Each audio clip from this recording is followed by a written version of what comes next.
हाय नमस्ते प्रणाम। हम हेलो गाइस, आप सबके प्रणाम करत हनी। राहुल भारती ऑफिशियल में आप सभी का अलग मीटिंग लेके राहुल भारती ऑफिशियल में आप सभी का वेलकम है। वो तो बढ़ले बा मरले बा। हाँ जी, साला कौन गाओ बा कहियो कोरवे में बीतत रहे अब तो बनेला अनजान। कहियो कोरवे में बीतत रहे रात हो कि अब तो बनेला अनजान। है ना? दिलवा पे हाथ धाके मुकरा कर कहियो कोरवे में बीतत रहे रात। बोला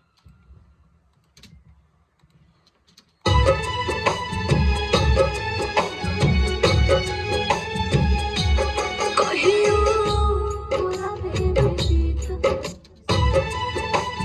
म्यूजिक कम कर दीजिए, बहुत लाउड है।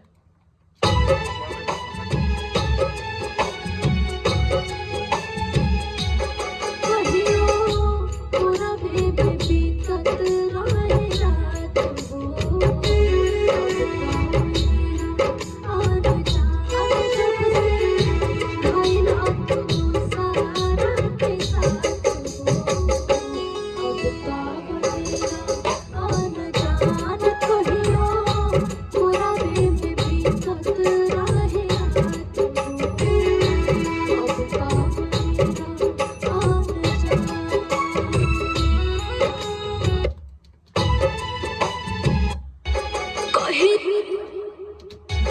कहियो कोरवे में बीतत रहे रात हो अब ता बनेला अनजान। जब से ढाइला तो दोसारा के साथ हो अब ता बनेला अनजान। कहियो कोरवे में बीतत रहे रात हो अब ता बनेला अनजान।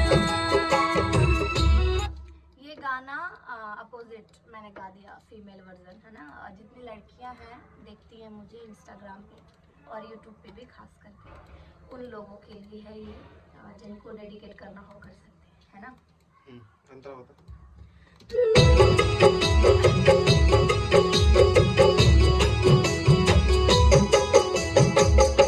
दिलवा पे हाथ धोके नमवा से पूछो हमके अपने बनावल घर अपने ही हाथा से ढाएला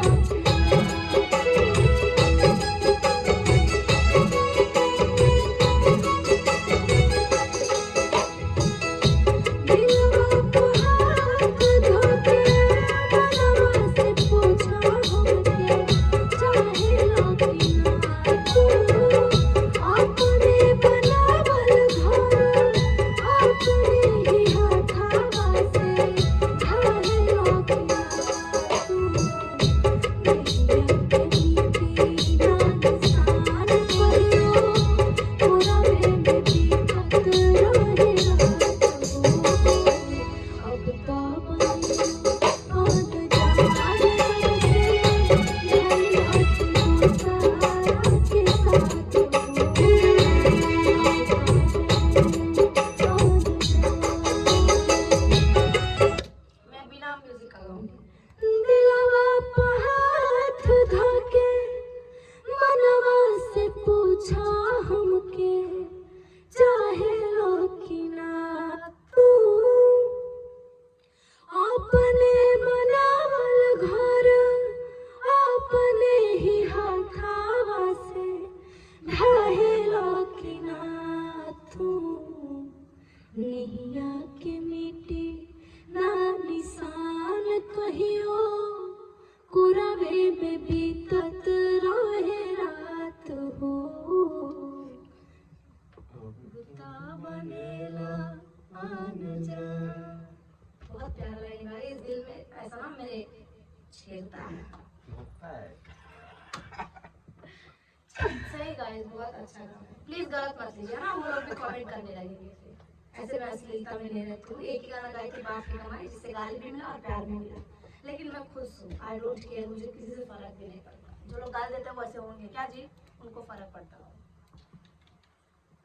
चलिए मैं आप लोगों को ना मनोरंजन के, आप लोग के मनोरंजन के लिए गाती हूँ गाने, आप लोग इंटरटेन हो सके, कुछ सीख, मतलब सिखा तो कुछ नहीं सकती हूँ गाइस, गलत निकल जाता है, जाओ सिखा नहीं सकती हूँ, लेकिन हाँ छोटा सा मैं प्रेरणा दे सकती हूँ, है ना, कि किससे क्या होता है किससे नहीं होता। जितना मेरा एक्सपीरियंस है, वो तो 21 साल की बात, 40 साल कटिंग नहीं करना, जाना दो, ओके। चलिए मिलते हैं अगले नेक्स्ट मेकिंग। मेकिंग वीडियो के साथ। अगर आप लोग बोलेंगे ना गाना भी चाहिए इस चैनल पर, हम लोग गाना भी डालेंगे गाइस, आप लोग बस प्यार देते रहिए।